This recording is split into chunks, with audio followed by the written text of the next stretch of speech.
Before restyling, the Range Rover Evoque was equipped with a 2.2-liter turbo diesel. This is a French engine developed by Peugeot and Citroën engineers. This crossover came from an acquaintance from Ford, which owned Land Rover during the years of development of this crossover and the platform as a whole. The comments will probably write something about the development of Ford, or creation under the auspices of Ford, but there was nothing like that. Actually, it doesn't matter. This engine on the Evoque was available from the factory in two power options, 150 and 190 horsepower. Apart from the firmware, there is no difference in the motors.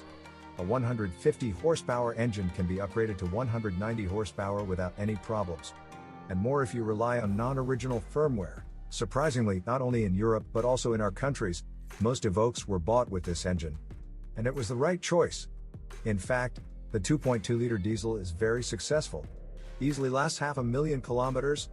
By the way, it has a cast iron cylinder block and a combined timing drive, which is typical for Peugeot diesels from the early 2000s, which neither Ford nor Land Rover ordered. The two camshafts are connected by a short chain.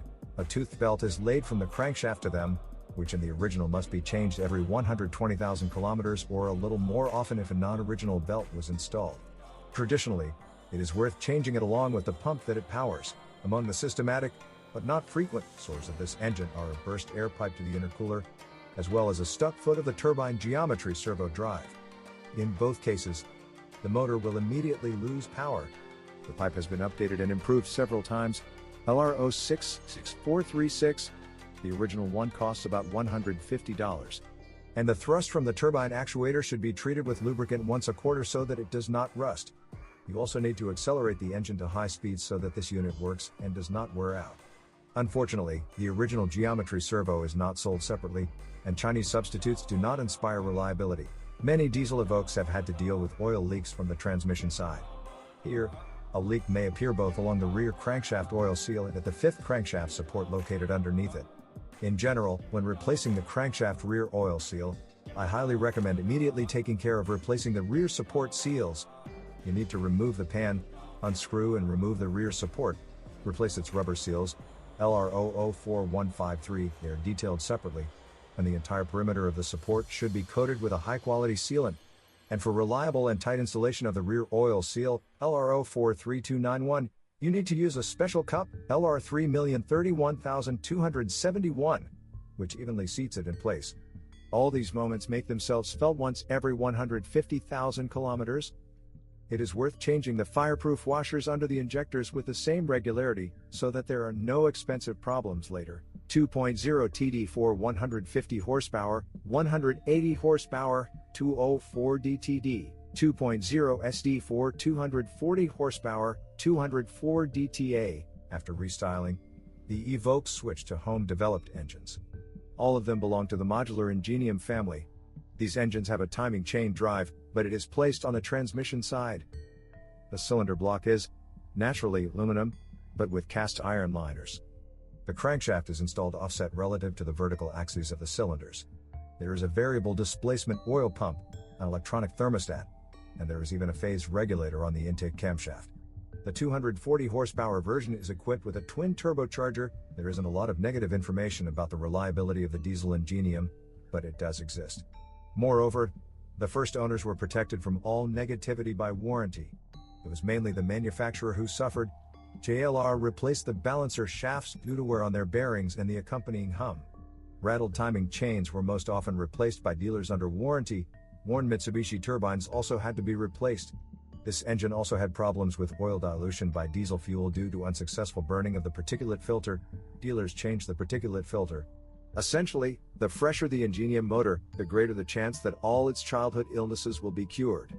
By the way, there are plenty of happy owners who have driven this ultra-modern diesel engine for more than 250,000 kilometers without breakdowns.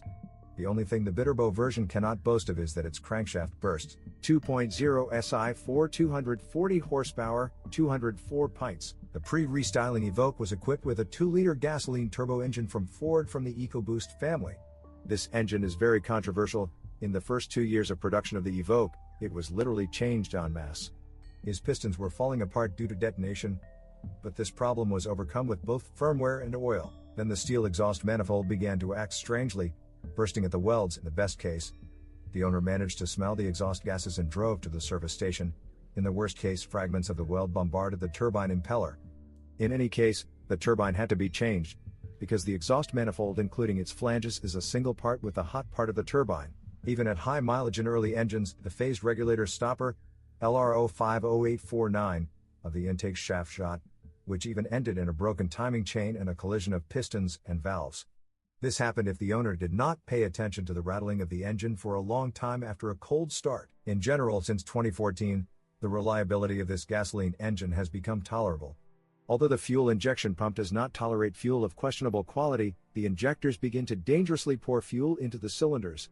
The timing chain lasts more than 200,000 kilometers and is changed without excessive effort. 2.0 SI4 240 horsepower, 290 horsepower, PT 204. The restyled Evoque received a gasoline engine from the Ingenium family. In general, gasoline and diesel engines of this family are 3/4 unified in order to reduce production costs. This engine has a lot of modern solutions, including a system of continuously variable valve lift control.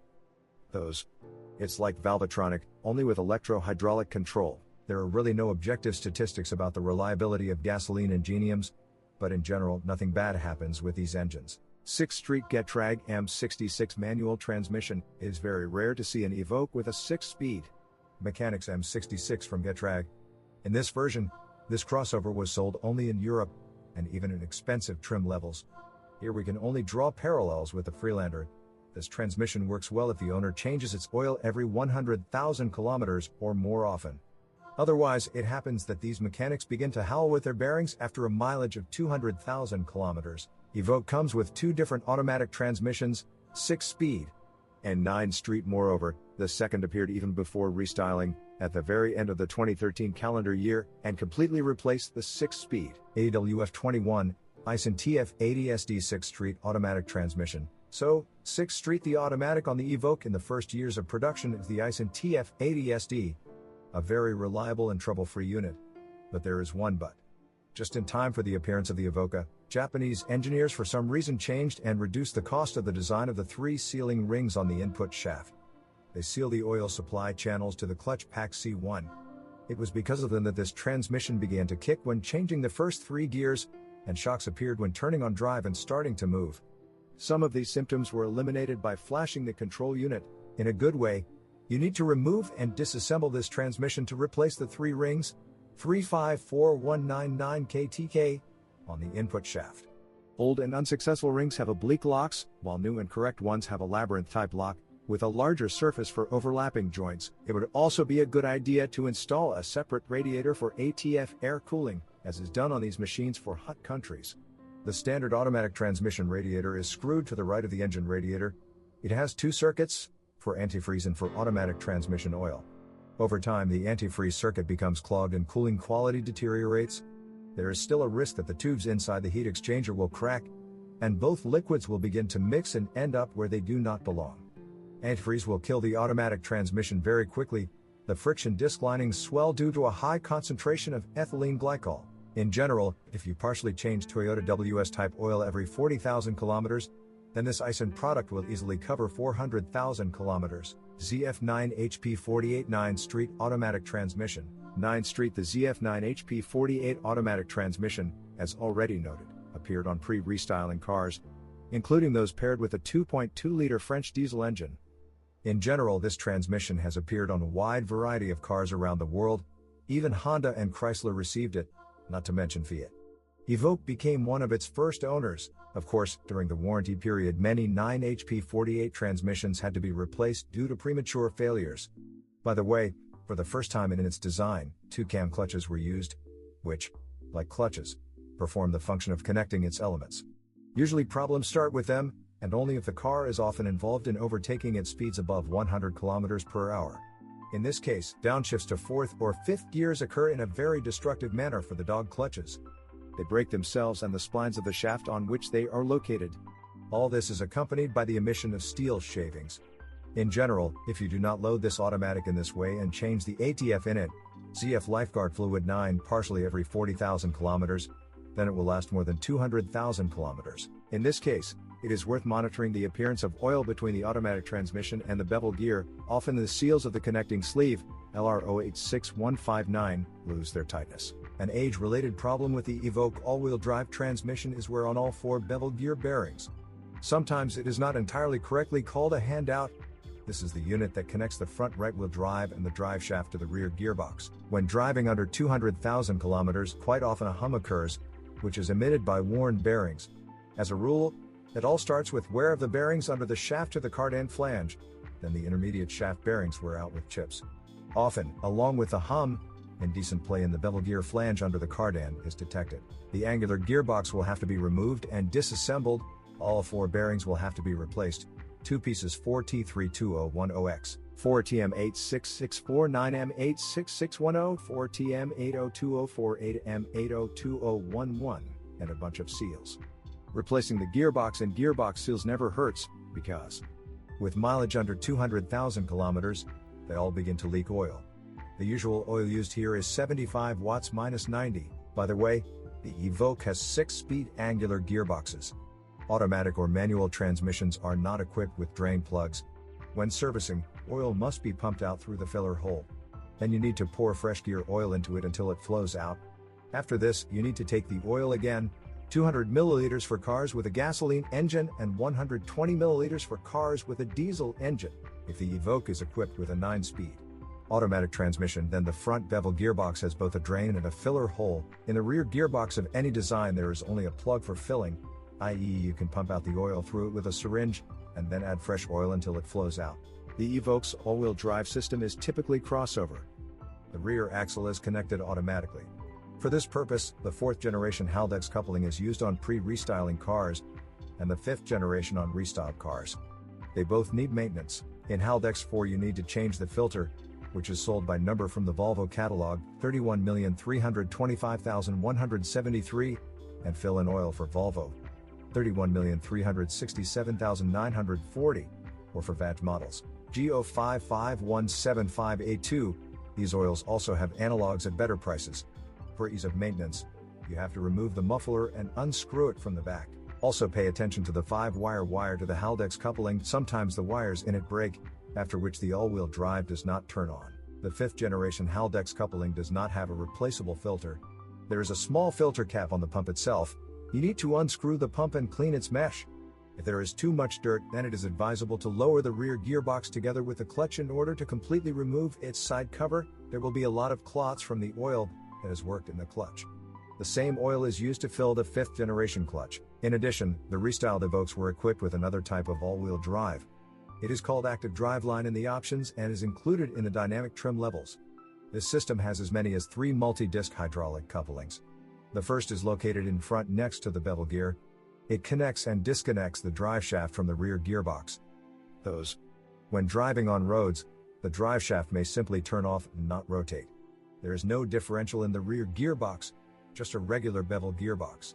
2 couplings are located in its body. They connect the rear axle shafts to it. The front and rear couplings are connected to each other by a hydraulic line, because the only hydraulic pump is located at the rear. Yes, all this is reminiscent of super handling AWD for Honda and Acura. The rear wheels can be rigidly connected to the cardan and, accordingly, to the front bevel gear. If you want, you can call all this a part-time drive. In general, this type of crossover all-wheel drive was invented by GKN. It's called Twinster. Since about 2015, it has been used in many places, from all-wheel drive Fiat 500X Insignia 2 to Cadillac XT5. We have no information about problems and weak points of this transmission. The rear angular gearbox and its couplings are serviceable. 2 grades of oils are used, transmission specification GL5 for the gearbox and CHF11S for the clutches. All Evoque drive shafts have CV joints. Fortunately, they last a long time and do not fail without reason. The main thing is that the boots are intact and the CV joints themselves are filled with lubricant. Front-wheel drive CV joints are detailed separately. Rear-wheel drive for a conventional transmission with Haldex and for an active one are different. The front, LRO24267, and rear, LRO24508. Wheel bearings of these crossovers are rather weak. On average, they last 100,000 kilometers. The original ones sell for $90. But often the drive splines are tightly anchored to the hubs themselves, so before pressing out the bearings you have to spend a lot of time removing the hubs. In top trim levels, the Evoque was equipped with Magna Ride adaptive shock absorbers. Their reliability and quality turned out to be unstable. They could start knocking and jamming as early as 60,000 kilometers, and also with twice the mileage. One such shock absorber for the front, LRO24437, and rear, LRO24447, axle costs $1,800 and $1,200. Some analogs appeared for $600, $500. In general, owners often dismantled active shock absorbers and installed the most ordinary ones in their place. Original new ones are not cheap, up to $300, but there are offers from all famous shock absorber manufacturers, on average $150. To install passive shock absorbers, you need to install decoys, 1.5 ohm resistors, in the wiring for connecting active ones and put bumpers from conventional shock absorbers on the rods. In this case, 2 bump stops of different calibers are put on the rods of the rear shock absorbers. All Evoques have an electric parking brake, and its servos closely resemble those found on the Passat B6. The problems are the same. If moisture gets into the plastic housings of the gearbox, then corrosion of the shaft will occur. The whole thing may jam, and the motor may rust. Plus, the wiring to these mechanisms sometimes breaks. All these problems can end with the rear wheels remaining locked. However, even in field conditions, you can throw off the servos and turn the shaft of the handbrake clamping mechanism until the pads release. The original servos, LRO27141, are terribly expensive, and good replacements will cost $150. The Evoque suspension pleases with its reliability and service life, especially if this crossover does not go off-road and does not stand on curbs all night long. Formerly, all suspension parts fit from the platform Freelander and even models from other brands such as Ford and Volvo. Please note that the original front wishbones of the Evoque are made of light alloy with a formerly non-removable ball joint. The Freelander has a steel lever, the ball joint is riveted to it. But in terms of attachment points they coincide, i.e. interchangeable. The original Evoque aluminum control arms are not designed for repressing the ball joint, and no one sells it separately. The original lever, LRO78657, will cost about $400. Substitutes, from $100 to $280. Both silent blocks can be purchased separately only through non-original offers. The rear one will cost no more than $60, and the front one will cost up to $15. The original front stabilizer links, LRO24474, last at least 50,000 kilometers and cost about $70. Name brand substitutes are half the price. The axles of the rear wheels are suspended on 3 levers. This is also McPherson, with silent blocks that are very modest in size. Typically, they nursed for just over 120,000 kilometers. If you want to install original silent blocks, you can only buy silent blocks, LRO25421, LRO01182, for the trailing arms separately. The front will cost about $30 and the rear will cost $20. Original wishbones, LRO02576, LRO29576, $50 and $70. Traditionally, let's start with a discussion of the body. As you can see, the Evoque still stands out against the crowd of compact crossovers. Over the years, the picture does not change because the body is really high-quality painted, and possible chips from stones do not bloom. The bumpers and fender trims are securely fastened, so even if the owner has occasionally driven off-road, traces of such use are unlikely to remain on the bumpers. They are made with minimal overhangs. The cosmic appearance of the Evoque is combined with decent cross-country ability. However, this all, of course, depends on the talents and accuracy of the owner. Later we will go to the service station, put this car on a lift and carefully inspect the underbody. Unfortunately, years of use in wet winter conditions under the influence of reagents leave noticeable marks. The bottom, namely the sills, subframes, fuel tank niche, all this tends to become covered with rather unpleasant corrosion. A lot of dirt, both from the road and off-road, along with reagents gets packed under the plastic sill covers. The linings are attached to a simple pipe with brackets. All this sometimes rots into dust. We advise you to remove the trims and clean the sills whenever possible. You may even have to weld the frame of the overlays. Probably, the bottom of this freshly restyled example will look decent. In general, anti-corrosion protection for the lower part of the body will not hurt these cars. Often on Evoque it is necessary to change decorative trims along the windshield. They are loosely secured. Over time they begin to rise from the incoming airflow and literally begin to clap. At highway speed there is a rustling and popping noise. In this case, after stopping, you can find the rubber seal of these moldings falling out. Today such pads, LR07305, LR07307, cost $270. you need to buy them immediately with plastic fasteners, LR033144, LR002229, 5 clips and bushings on each side. By the way, all the moldings along the lower edge of the glass are also loosely secured. It happens that during hand washing they are torn off by a stream of water or their fastenings are broken. They're just as flimsy. And then on the highway the moldings are torn off by a stream of air. Even a long strip installed along the lower edge of the rear window can fly away. From the factory, literally all Evoques lack even tailgate gaps. This cosmetic drawback can be eliminated by adjusting the hinges of this very door. Evoque has inherited a signature feature of all its relatives. Its wheel nuts also swell and round over time, after which it is impossible to put a 21 socket on them to unscrew them. This all happens due to corrosion of the outer shell of the nuts. The nuts simply need to be replaced with new ones, LR001381, if the head is difficult to fit. On many Range Rover Evoques, the door locks had to be changed or repaired. The electric motors in their actuators fail. You can buy a new LR071636 original lock for $250, cheap replacements, or a disassembled actuator lock. You can simply buy a set of motors. They are sold in pairs for each actuator and are sold in China for $10. Although, by and large, you cannot change anything at all, but pick out the backs with brush holders from the motors in order to clean the collector of coal dust. The interior of the Evoque is made premium. You are unlikely to find hard plastic here. The maximum area is covered with vinyl or genuine leather, depending on the configuration. This crossover also offered a huge number of color options and interior color combinations. All materials are generally durable. The leather steering wheel and seat upholstery take a long time to wipe clean. The multimedia system is not buggy, but it is clearly worse than its competitors, slow, brooding, with poorly drawn menus and virtual buttons. On Evoques, until 2015, the recall campaign solved the problem with non-functioning buttons on the left spoke of the steering wheel. These are the audio system control buttons. Plus, the call and reset buttons did not work yet. They are also on the left side of the steering wheel. In any case, if you reduce the display volume, the buttons usually start working normally. The automatic transmission selector washer, a signature feature of the Evoque in its youth, can present an unpleasant surprise. It does not unlock, i.e. will not turn on drive. This is due to the fact that on the electronic board located underneath, cracks appear in the soldering of a pair of resistors. That is, the problem can be solved with a soldering iron, but before that the selector needs to be removed and disassembled. It's not that difficult. As you yourself understand, if the selector is locked and does not turn, you will not engage either forward or reverse gear. Moreover, on Evoques with 6-speed, the automatic transmission will not be able to turn on neutral even in service mode, because the washer will not turn. Therefore, in any case, you will need to remove the selector, open it, move it away and fix the ill-fated latch. On the Evoque this disassembly is done quite quickly, i.e. easier than on larger Range Rovers. But in any case, you have to tinker.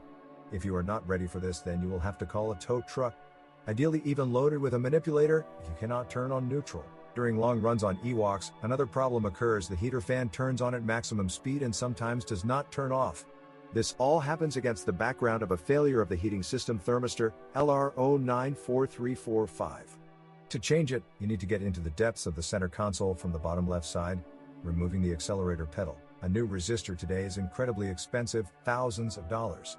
Therefore, you will have to look for it at a showdown. It has no analogs. If you contact a non-core service to replace the cabin filter, then after starting the engine you will see an automatic error on the instrument panel display. Attention, this applies only to Evoque's 6-street automatic transmission. The fact is that there is a small battery in the fuse box next to the cabin filter. It powers the automatic transmission selector so that you can turn on neutral in service mode. Roughly speaking, if the main battery is faulty, then this spare one will allow the selector washer to rise so that it can then be turned to neutral. So, when replacing the cabin filter, for convenience you need to disconnect both wires from the spare battery. The terminals are simply put on the pole contacts. If the serviceman does this for the first time, he often forgets to put the wires back in place. Evoque reacts to such an oversight by demonstrating an error automatically. The fan control unit is not particularly durable. It has already failed on 3-year-old machines. The symptom of the malfunction is obvious: the cooling fans of the main radiator do not turn off at all. Often they simply drain the battery if the car is left parked unattended and no one has turned them off by removing the fuse. The original fan control unit is sold only together with them. Today such a purchase will cost more than $1,000. But the fan control unit from Volvo, $31,305,106, is ideal here. Its price is about $270. They are analogs of Chinese origin, they are 3 times cheaper. A systematic soar of the Evoque is the upper pipe of the cooling system, which goes into the radiator, bursting at the most unexpected and inopportune moment.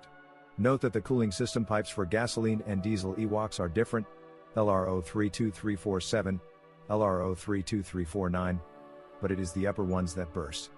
We recommend changing them together with the expansion tank cap, LRO 00243, or better yet, just change this cap every 20,000 kilometers. The original one costs about $8. The steering rack on all Evoques is electric. The electric motor of the amplifier is installed on its body and connected to the rack by a toothed strap. The rack took part in the recall campaign. Dealers replaced the aluminum bolts securing the electric motor housing with steel ones. The aluminum ones broke off over time, the housing with the electric motor became warped, and when trying to rotate the steering wheel, the motor used its pulley to grind the drive belt, a 4036 ERM. But even in this case, the rack can be repaired without any problems. All you need to do is install steel bolts and a new strap. At high mileage, the rack may begin to bite. This is due to the destruction of the driven gear bearing. And it doesn't matter, the bearing can be changed. In general, today many workshops offer repair and calibration of electric steering racks. The main thing is to avoid puncturing the steering rod boots. If moisture gets into the body through holes and cracks and the rack itself corrodes, then repairs will cost much more.